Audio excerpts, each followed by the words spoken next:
This is a compilation of over 2 hours of everything zombie movies get wrong about zombies explained. So sit back, relax, and grab your popcorn. Let's kick things off with everything zombie movies get wrong about survival.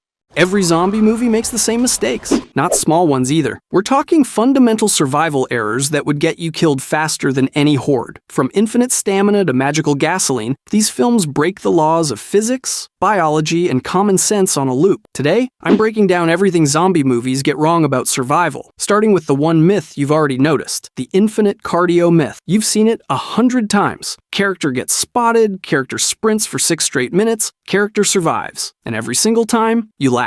Good, because the human body doesn't work like that. Not even close. Here's the thing. Running at full speed burns roughly 1,200 calories per hour. Even a well-fed survivor hits complete muscular failure within 30 to 45 minutes. Your glycogen stores start tanking after just 20 to 40 minutes of high-intensity cardio. One twisted ankle and you're done. And that's assuming you're hydrated. A 2% drop in body weight from dehydration cuts physical performance by up to 10%. Real survival movement isn't sprinting. It's 2 to 4 miles per hour on roads. Through dense terrain, half a mile per hour. Here's a fun twist. Fast zombies also have muscles. They also burn energy. They also collapse. Slow zombies win the long game every time. The survivors who trained for running would be the first to die. The ones who learned to conserve energy, they'd outlast everyone. But running is only half the problem. The other half is where you run TU, and that's where the next big myth comes in. Looting supermarkets first. Of course you're going to the supermarket first. Giant building, aisles of canned food, bottled water, medicine. It's the obvious play. And that's exactly why it'll get you killed. Here's the thing. That supermarket serves somewhere between 10,000 and 50,000 people on a normal week. Every single one of those people had the exact same obvious idea you did. Based on disaster relief models, urban supermarkets get completely stripped within 48 to 72 hours of any collapse scenario. That's not zombie fiction. That's real documented history from hurricanes, blackouts, and supply chain failures. But the empty shelves aren't even the real problem. The real problem is that every panicking survivor in a 10-mile radius just funneled themselves into the same building, and every zombie in the area followed the noise. The math is brutal. First-wave scavengers hitting a supermarket face roughly 50 times more zombie encounters per supply item recovered compared to hitting outlying locations. 50 times. That's not a rounding error. That's a death sentence disguised as a grocery run. Meanwhile, hardware stores, farm supply outlets, veterinary clinics, and wholesale warehouses get looted at only 30 to 40% the rate of grocery stores. They're quieter, less obvious, and packed with things you actually need. Feed stores have bulk calories. Vet clinics have antibiotics. Hardware shops have literally everything required to fortify a position. The Walking Dead actually figures this out over time. Early seasons show supermarkets already ransacked or completely overrun. Later seasons shift to raiding pharmacies, vet offices, and warehouses, which fans recognize as the show finally growing up. The supermarket isn't a survival strategy. It's a trap with automatic doors. But speaking of traps, let's talk about another piece of gear that movies promise will save your life, but absolutely won't: the suppressor. The quiet suppressor fallacy. You know the sound. That soft little pew from every assassin movie ever made? The silenced pistol that lets the hero drop 6 guys in a hallway without anyone in the next room noticing? It's one of the most iconic sounds in cinema, and it's completely fake. Here's the thing. A suppressor doesn't make a gun quiet. It makes a gun slightly less catastrophically loud. A typical unsuppressed gunshot registers at 160 decibels or higher. Slap a suppressor on it, and you're knocking that down by 20 to 35 decibels. Sounds like a big reduction, right? It's not. You're still sitting at 130 to 140 decibels. That's a jackhammer. That's standing front row at a rock concert. That's permanent hearing damage territory. And even the best case scenario isn't what movies show you. A suppressed .22 LR, literally the quietest suppressed combo you'll ever find, still clocks in around 113 to 120 decibels. That's quieter than most suppressed firearms, sure, but that's still louder than a chainsaw. Still louder than a car horn blasting in your face. Every 10 decibel reduction only sounds about half as loud to human ears. So even the absolute quietest suppressed firearm on the planet sounds like a power tool going off, not a whisper, not even close. Now apply that to a zombie scenario. A suppressed shot is still audible 300 to 500 meters away in open terrain. Unsuppressed? 1 to 3 miles. You're not sneaking through a horde with a silenced pistol. You're ringing a dinner dinner bell. This is exactly why The Last of Us drew so much praise from survival communities. Characters leaned into melee weapons and stealth over firearms because the show understood what most zombie movies refuse to acknowledge. In a world where noise equals death, guns might be the worst survival tool you can carry, but at least a loud gun only attracts attention. The next mistake on this list will get you killed before you even see a zombie, because survivors keep protecting the wrong parts of their body, wearing tactical gear instead of bite-proof clothing. Every zombie movie has that one guy. Full tactical vest, ballistic plates, molly pouches everywhere, looking like he's about to breach a compound in Fallujah. And he dies in the first act because a zombie grabs his bare forearm and takes a chunk out of it. Here's the thing, a tactical vest with ceramic plates can stop a 7.62 round traveling at 2,800 feet per second. Impressive, but it does absolutely nothing to protect the neck, face, hands, or legs, which are exactly the surfaces a zombie reaches first. You're armored for a gunfight, not a bite fight. That's like wearing a helmet to protect your feet, and the weight problem